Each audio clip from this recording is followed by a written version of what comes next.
Hello बच्चों, आइए प्रश्न को देखते हैं। लेमडा के किस मान के लिए समतल, पहले समतल का समीकरण है सदिश रूप में आर सदिश इसका अदिश गुणा 2i के प्लस लेमडा जे के माइनस 3k के बराबर में 2, और दूसरा समतल है आर सदिश इसका अदिश गुणा लेमडा आई के माइनस 3 जे के प्लस के बराबर में 5। ये आर के साथ जो अदिश गुणा में है ना, ये इसके अभिलंब के दिक् अनुपात है, एक दूसरे पर लंब हो। इसके लिए लेमडा का मान हमें बताना है। प्रश्न को हल करने से पहले इसकी मुख्य अवधारणा के बारे में चर्चा कर लेते हैं। मुख्य अवधारणा, देखो पहली चीज हम लोग जानते हैं कि अगर दो समतल लंबवत हो, जैसे P1 अगर लंबवत है P2 के, ठीक है, तो इनके जो अभिलंब होगा ना, इसका अभिलंब मान लेते हैं N1 और इसका अभिलंब मान लेते हैं N2। मतलब अगर दो समतल आपस में लंबवत है तो उनके संगत जो अभिलंब होंगे वो भी आपस में लंबवत होंगे।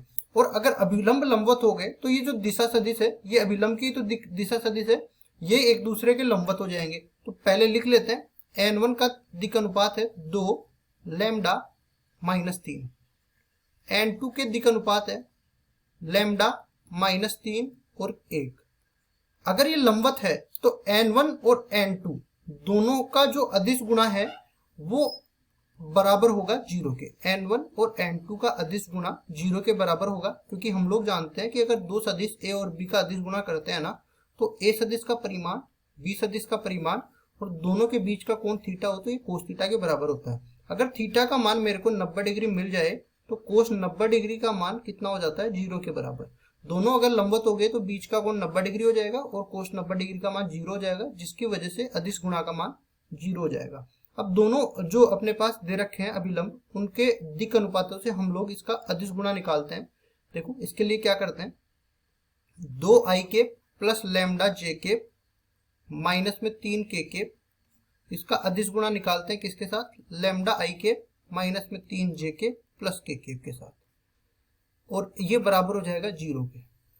अदिश गुणा क्या होता है, देखो आई कैप का गुणांक आई कैप के गुणांक से गुणा होगा, जे कैप का गुणांक जे कैप के गुणांक से गुणा होगा और के कैप का गुणांक के कैप के गुणांक से गुणा होगा। बाकी सारे लंबवत घटक होने के कारण एक दूसरे को निरस्त कर देंगे, मतलब इसका मान 0 हो जाएगा।